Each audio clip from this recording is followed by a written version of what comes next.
So the WNBA Free Agency period is starting, and we have heard absolutely nothing. Nobody. Other than the fact that we've got Satu not re-signing. That's it. That's all it is. So Jackie Young apparently not re-signing as well. And them choosing Chelsea Gray over Jackie Young, which is interesting. Apparently, Jackie Young has been offered $1.2 million for a different team. She has not been offered it by the Aces, allegedly. Again, I have no idea. I have no idea what's going on.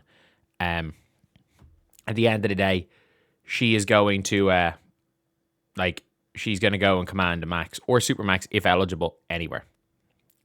Absolutely anywhere. Like, if you're the Valks, you're obviously going to go and pay.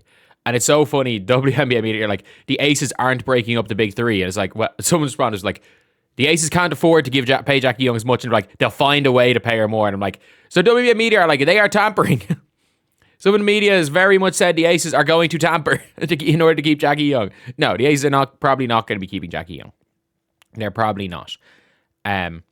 However, if they can somehow, and if the Aces somehow manage to bring Jackie Young, A'ja Wilson, all them back, and then bring in another star, like a NECA who's been rumored there, then obviously they've tampered. So, yeah, look, this is a mad thing, but we're hearing nothing. We are hearing absolutely nothing other than Jackie Young's probably leaving, and the Satu is definitely leaving. That is all. That is all. According to the Starfighter review page, Jackie Young has been offered $1.3 million from somewhere, and the Aces are going to have a 3-team trade. Which, what does that mean? There is no scenario where Jackie Young gets offered $1.3 million.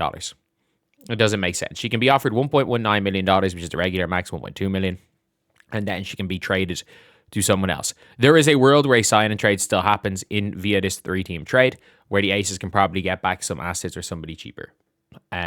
I don't think they lose Jackie Young for nothing. They don't have the core and use her core rights. They can still sign and trade her anyway, if that's what she wants to do.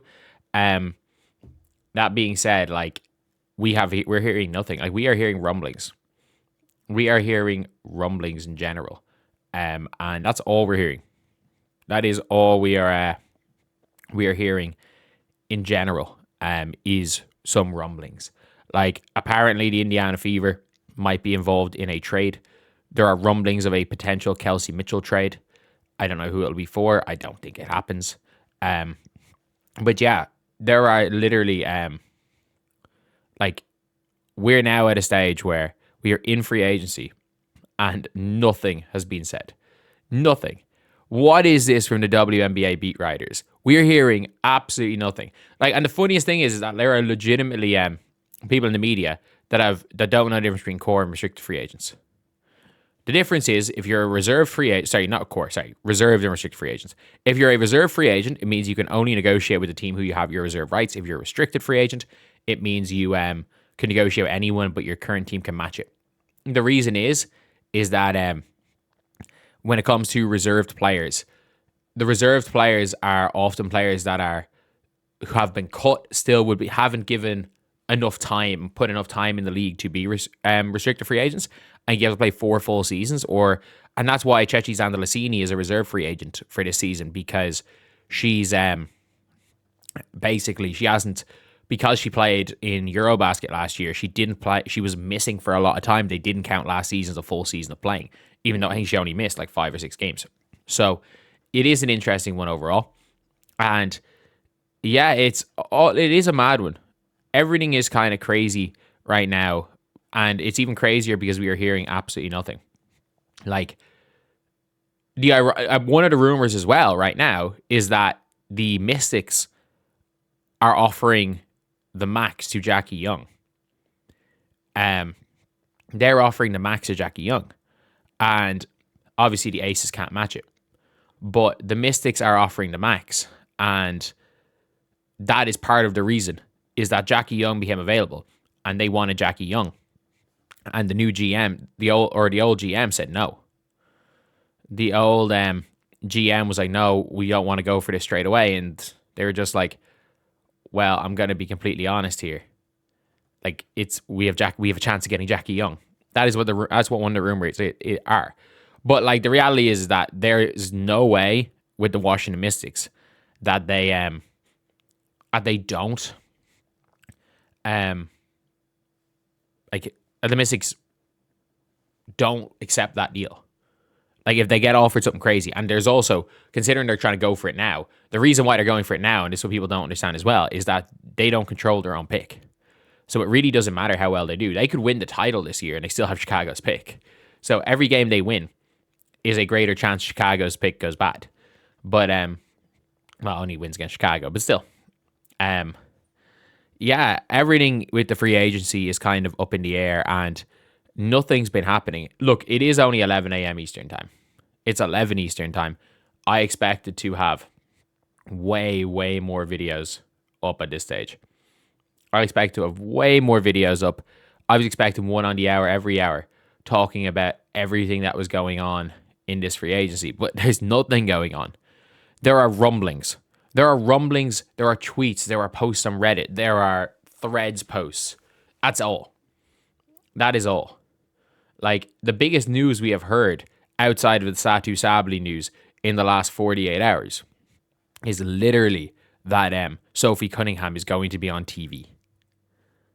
Biggest actual news, not rumblings, actual news we've heard from anyone credible is that Sophie Cunningham is going to be on TV. Like, outside, maybe that Arike is being cored. Like, it's mad. It is just overall mad. And to be fair, we also have seen a clickbait mock draft from ESPN. And by the way, ESPN have the funniest mock drafts ever, because all they do is just list what people did statistically. And now currently they have something crazy at number 1. And no reasons. It's like, this player averaged this amount of points, this amount of assists, this amount of steals. They scored this amount of 3-point shots at number 1. And then they half the time they get international prospects wrong. Like, ESPN have a wild one. ESPN, I'm just putting this out there for one of their expansion slots. They say a player scored this amount of points, this is what age they are, and the tempo won the coin toss, so they get to pick first. That is all. But yeah, it is ESPN. This they have tonight. They have Kiki Rice falling to nearly a second round. Fucking mental from ESPN. But yeah, the WNBA. This free agency bonanza just shows how poor the WNBA media is in general. And like, I'm not. And by the way, like, there needs to be more than Annie and Alexa. There needs to be more than Annie and Alexa. Like, at least Annie and Alexa are getting some stuff out. But like, man, they're at least trying. There needs to be more. And to be fair, Taylor Rooks, I think, broke the Angel trade.